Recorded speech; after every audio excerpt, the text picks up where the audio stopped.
Baiklah, saya akan menjelaskan tentang urgensi kewarganegaraan. Urgensi kewarganegaraan yaitu membentuk warga negara yang bertanggung jawab, pendidikan kewarganegaraan, memahami hak dan kewajiban warga negara, serta mendorong partisipasi aktif dalam kehidupan berbangsa dan bernegara. Membangun identitas nasional yaitu dengan menanamkan nilai-nilai Pancasila, Undang-Undang 1945, dan Bhinneka Tunggal Ika. Kemudian, pendidikan kewarganegaraan mencerdaskan kehidupan bangsa, yaitu dengan mendorong pemikiran kritis, analisis, dan berperilaku demokratis. Yang penting untuk pembangunan bangsa. Dinamika kewarganegaraan yaitu mencakup perubahan dalam sistem politik, sosial, pemerintahan, dan masyarakat yang memengaruhi hubungan antara warga negara dan negara. Kemudian di era globalisasi membawa tantangan baru bagi kewarganegaraan, seperti konflik antara loyalitas nasional dan identitas global. Adapun landasan kewarganegaraan. Yang pertama, landasan filosofis. Pancasila sebagai dasar negara dan ideologi bangsa memberikan landasan filosofis bagi kewarganegaraan. Yang kedua, landasan sejarah. Pemahaman tentang sejarah, perjuangan bangsa, dan perkembangan negara menjadi landasan penting untuk memahami kewarganegaraan. Yang ketiga, landasan hukum. Undang-Undang Dasar 1945 dan peraturan perundang-undangan lainnya memberikan landasan hukum bagi kewarganegaraan. Tantangan kewarganegaraan yaitu globalisasi. Ketergantungan antara negara dan arus informasi yang cepat menimbulkan tantangan bagi identitas nasional dan kebanggaan sebagai warga negara.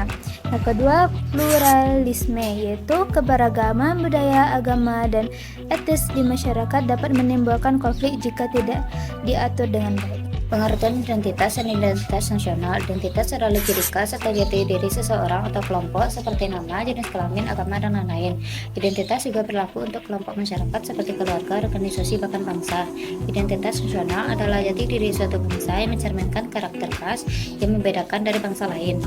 Unsur-unsur pembentuk identitas nasional yaitu 1. Suku bangsa dan budaya, 2. Bahasa daerah dan bahasa nasional, yaitu bahasa Indonesia, dan ketiga, agama dan kepercayaan, yang keempat, sejarah perjuangan bangsa, yang kelima, dasar negara Pancasila dan Konstitusi Undang-Undang Dasar 1945. Fungsi dan tujuan identitas nasional adalah 1. Sebagai pemersatu bangsa dari berbagai latar belakang, kedua, memberikan rasa bangga dan kepemilikan terhadap negara, ketiga, menjadi alat pertahanan terhadap pengaruh budaya asing, keempat, menjadi eksistensi dan keberlangsungan hidup bangsa di tengah pergaulan internasional.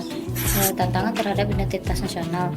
1. Globalisasi dan pengaruh budaya luar yang bisa mengikis nilai lokal, kemudian konflik antara kelompok suku atau agama, hingga kurangnya pemahaman generasi muda terhadap pentingnya identitas nasional. Upaya memperkuat identitas nasional dapat dilakukan dengan cara 1. Menanamkan nilai-nilai Pancasila dan nasionalisme sejak dini, kedua, melestarikan budaya lokal dan menggunakan bahasa Indonesia dengan baik, yang ketiga, meningkatkan kesadaran sejarah dan perjuangan bangsa, yang keempat, mendorong toleransi dan semangat kebenekaan.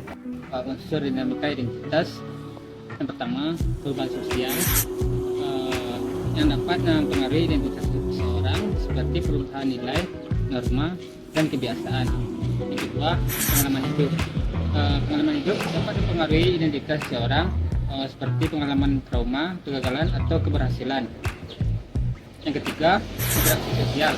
Interaksi sosial dapat mempengaruhi identitas seseorang seperti interaksi dengan keluarga, teman, atau komunitas.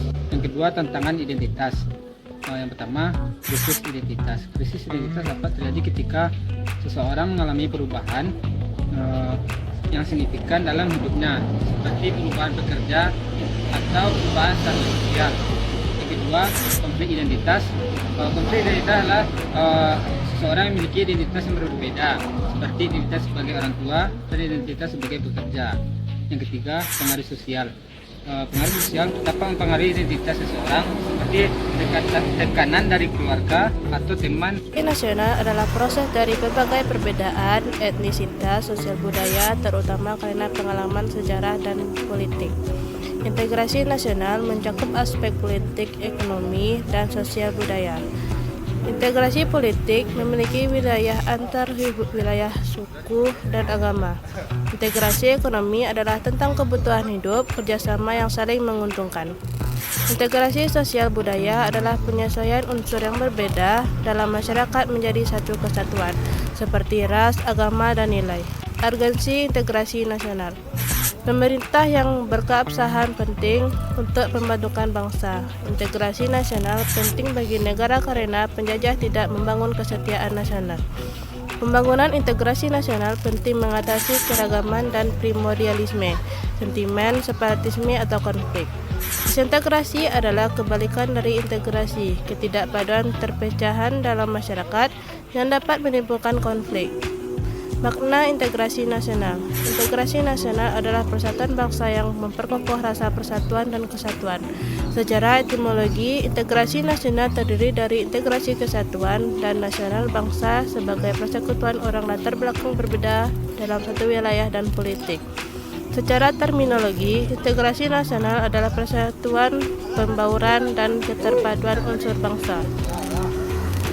Landasan integrasi nasional adalah sejarah dan ideologi Pancasila sebagai dasar negara dan semangat persatuan yang lahir dari perjuangan kemerdekaan. Keberagaman Indonesia terdiri dari berbagai suku, agama, bahasa, budaya, dan harus diintegrasikan dalam bingkai NKRI, hukum dan konstitusi Undang-Undang Dasar 1945 sebagai pedoman dalam menjaga persatuan dan keadilan. Tantangan integrasi nasional, keberagaman sosial budaya, potensi konflik antar suku, agama, atau budaya, kesenjangan ekonomi, perbedaan pembangunan antara daerah maju dan tertinggi, separatisme dan radikalisme, ancaman dari gerakan separatis atau ideologi yang bertentangan dengan Pancasila, globalisasi, pengaruh budaya asing yang dapat menggerus nilai-nilai lokal, ketimpangan infrastruktur, kurangnya akses dan konektivitas yang merata di seluruh wilayah. Solusi utama adalah penguatan nilai kebangsaan, pemerataan, pembangunan, dan dialog antar budaya. Nah, untuk konstitusi di Indonesia adalah Undang-Undang Dasar 1945 yang menjadi landasan hukum tertinggi di Indonesia. Sejarah pembentukannya, Undang-Undang Dasar 1945 disusun dan disahkan pada tanggal 18 Agustus 1945, sehari setelah proklamasi kemerdekaan Indonesia. Pembukaan konstitusi ini dipimpin oleh Insinyur Soekarno dan Muhammad Hatta serta tim perumus lainnya. Untuk prinsip-prinsip dasar, Undang-Undang 1945 memiliki beberapa prinsip dasar antara lain: pertama, Pancasila sebagai dasar negara dan ideologi negara. Yang kedua adalah kedaulatan rakyat. Kedaulatan tertinggi berada di tangan rakyat. Yang ketiga ada negara kesatuan. Indonesia adalah negara kesatuan yang berbentuk republik. Dan yang keempat adalah demokrasi. Sistem pemerintahan yang berdasarkan pada prinsip demokrasi. Selanjutnya, untuk struktur Undang-Undang Dasar 1945 terdiri dari beberapa bagian antara lain. Yang pertama, pembukaan bagian yang menjelaskan tentang latar belakang, tujuan pembentukan negara. Ada batang tubuh, bagian yang menjelaskan tentang struktur, fungsi, dan lembaga-lembaga negara. Dan yang ketiga adalah perubahan, bagian yang menjelaskan tentang prosedur dan perubahan konstitusi. Fungsinya adalah sebagai landasan hukum, menjamin hak asasi manusia, dan menentukan struktur negara.